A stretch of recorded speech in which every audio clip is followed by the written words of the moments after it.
What is up, y'all? We are back.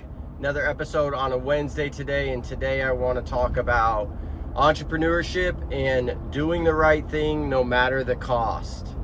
The first time that saying was said to me was by my mentor, my brother, my partner, John Huffman. One of his core values is excellence, and what that means is doing the right thing no matter the cost. So I recently had a situation where you could try to explain the situation away. If you're in construction, you know what that means. Don't pretend like you don't know what that means. Like, oh, that's just the way that it is. That's just the way the floor is. Or, because of this or that, you can easily confuse your clients into believing that's the way something's supposed to be, when deep down, maybe the execution wasn't 100%, maybe you didn't prep the way you should have, maybe you just missed it, and the right thing to do is go back and take care of the problem. Well, I have one of those issues on a project, just something that was missed. There was a lot of moving parts going on at the same time. We had a lot of things going on, that's beside the fact, and something was missed, something that should have been taken care of better than what it was.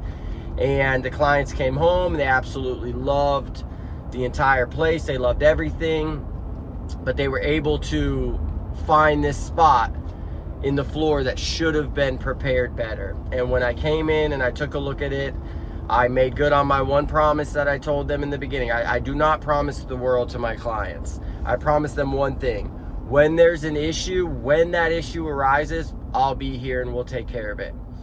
This was not an easy fix. It was an easy fix, but to get to the point where you can fix it, there's a lot of deconstruction of beautiful material that needs to be done.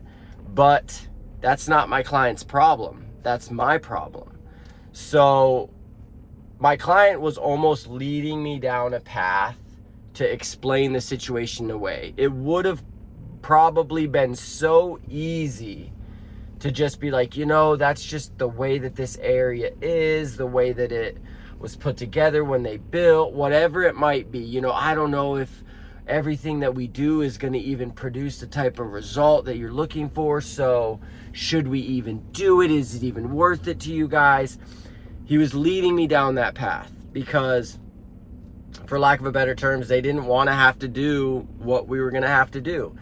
And I said to them, hey, listen, what the right thing to do is, at the very least, expose this area and try to prepare better. It was the floor. We put down an LVP floor. I will always harp to my clients from this point forward that LVP floors are just not a good option. There's certain applications where it can be good. For instance, if you have perfectly nice tile on your floor and you want to go over that with an LVP, you want to change the look, you want it to be a little bit softer on your feet, everything's perfectly level, everything's really good, then I think that can be a good application. I've seen it done like that. I've done it over hardwood floor before and had good results, but this was different. This was a very old unit. We had to remove tile, we had to remove carpet, we had a bunch of different types of flooring, so a bunch of different levels, and we didn't have the opportunity to self-level the whole floor. So there was an area that was missed that had a little hump and then a little low spot up against a wall, but it was in an area that it got noticed, and it should have been noticed beforehand. I take responsibility for that. So what I said is, hey, I knew that they flew down to get their house kind of ready for them to come and have some visits with their family, but I knew they were leaving.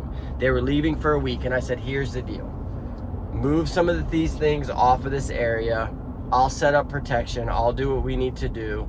I'll turn this around in a week for you. And at the worst case scenario, this area is a little bit better than it was. Well, they decided, okay, let's do that. I told them, hey, this is the value of hiring a guy like me. I'm going to make it right. I'm not going to make excuses. I'm not going to make you live with something that we can fix. So that's what we did. And I'm heading back there now. I just took a look at the floor. Everything looks beautiful. I'm starting to piece back together the baseboard and where that all needs to go, because I personally removed it nice and carefully so it can all be put back. A couple of the pieces broke, so I've got those in the truck right now. And tomorrow, one of our carpenters is gonna come put all the baseboard back, caulk it all for me, fill all the holes, so that Friday we can paint. And like I said, it wasn't easy. It wasn't something I wanted to have to do, but it was the right thing to do. And you do the right thing no matter the cost. And you will be surprised how far just doing that will get you in business. That's always been our motto, even since we were a handyman. But those fixes were on a much smaller scale. Now we're playing in a bigger ball field. So you better have the stomach to deal with that kind of stuff, and you better have the work ethic that you're selling to your clients to make that stuff happen. Act with urgency, get people involved, get the things fixed, move on. Because now, if I would have explained the situation away, here's what would have happened. The clients would have been happy with everything. They loved me. It was great. I loved them. It was awesome. But every time they look in that direction and they see that area, or they walk in that area, they're going to say and think, that was the spot that we didn't like, that Brian didn't want to do anything about. Let's say, worst case scenario, I wasn't able to get it much better than what it was, for whatever reason, a hypothetical. At least when they look in that area, they're like, you know what? Brian did everything that he could do. He ripped this place back apart and put it all back together in a week to try to make it right for us. But now when they look over in that area, they're going to remember that was the area where there was a problem and Brian made it go away. And that's what we want our clients to feel. So I just wanted to bring that up today, because I think it's so important, and it's a lost art in our field of taking responsibility for the job site, taking accountability for all the things on the job. It's not your client's problem. Your client shouldn't have to just live with it. It's not just the way it is. And that stuff flies all the time in our business, because clients just don't know the extent of what's going on. So you can easily manipulate the situation. Don't be that kind of contractor. Make the repairs, do the right thing no matter what the cost, and move forward. It's going to go a long way for you. I hope you all like this video. Like always, like this video so other people can find it. Leave me a comment of some times that you took accountability for the things on their job, no matter the cost. Appreciate you guys. We're growing in subscribers. I'm trying to give you lives. I'm trying to give you shorts. I'm trying to show you stuff that's going on. I appreciate you all. I love you all. Peace.